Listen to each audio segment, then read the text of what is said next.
Donc, docteur Chérif Abdelbech, des attentats déplorables, et comme nous avons pu le voir dans cette allocution du président Abdel Fattah el-Sisi, il n'est pas seul dans cette allocution.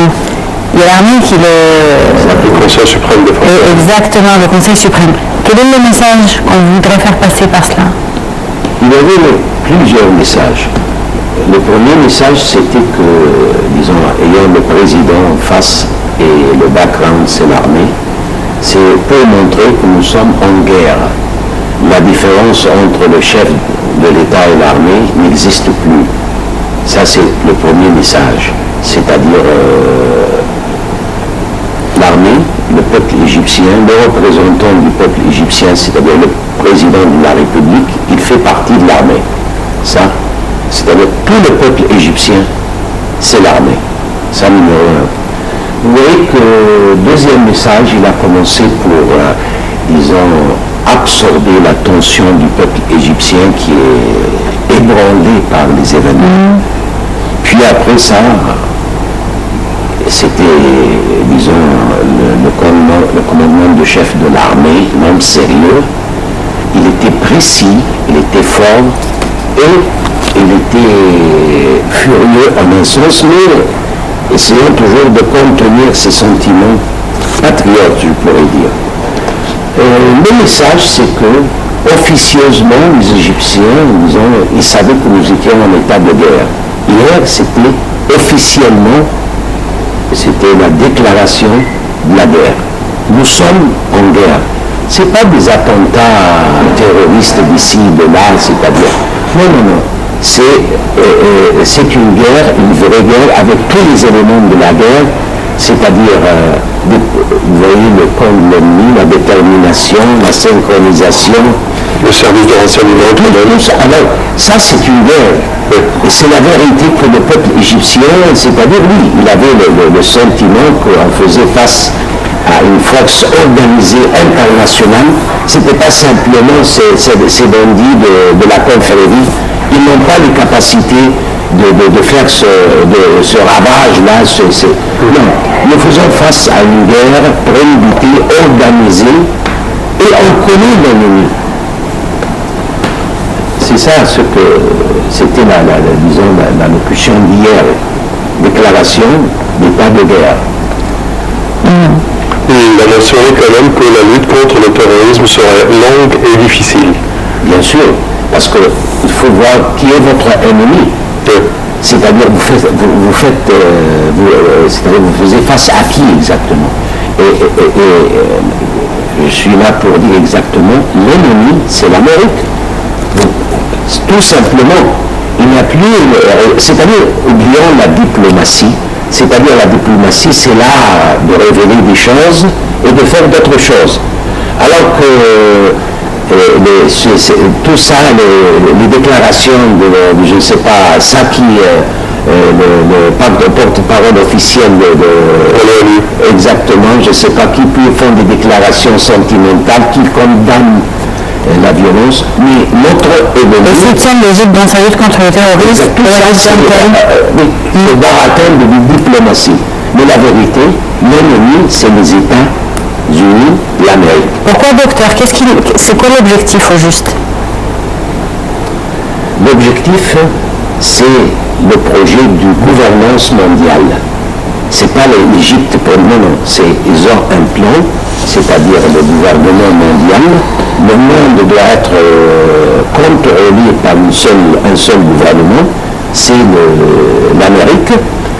Le projet du grand Moyen-Orient, il fait part du grand complot de ce plan. C'est-à-dire, pour le Moyen-Orient, sa part, c'est de diviser le monde arabe pour donner la supériorité à Israël. Ils ne veulent pas de force ici au Moyen-Orient, ils veulent simplement l'État hébreu qui domine. Alors ça, c'est une partie du grand plan, le complot international, c'est-à-dire que nous, les Américains, on doit dominer le monde et notre protégé, Israël, doit dominer le Moyen-Orient. Alors ça, c'est le but. Le but était, disons, tout à fait, ils étaient très proches d'accomplir leur but. Ce qui est arrivé et ce que peut-être le peuple égyptien ne peut pas assimiler complètement, ce qui est arrivé en Égypte le 36 et le 3/7/2013, ça dépasse, disons, la pensée, ça dépasse la compréhension, je dirais. Exactement, du peuple égyptien. Vous avez arrêté, c'est pas vous avez terminé, non, vous avez arrêté ce plan. Après, c'est grandiose pour eux. C'est-à-dire les Américains, au début, ils ont reçu un coup inattendu.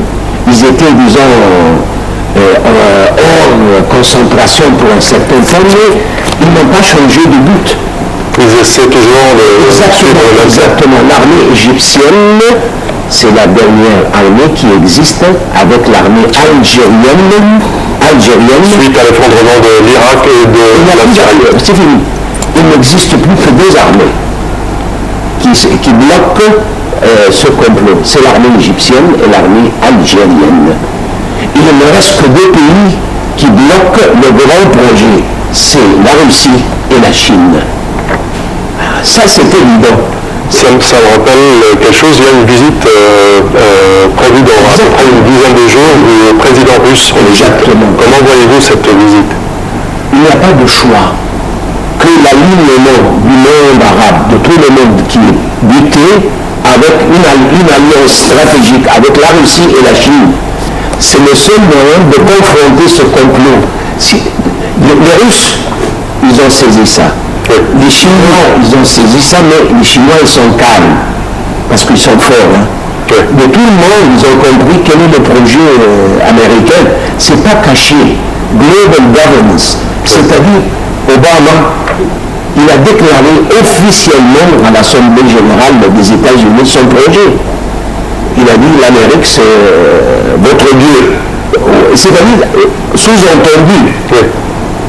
Alors le monde, ils savent ça, mais chacun, il essaie maintenant de se ranger dans le camp qui protège ses intérêts. Alors stratégiquement parlant, les États-Unis, c'est l'ennemi.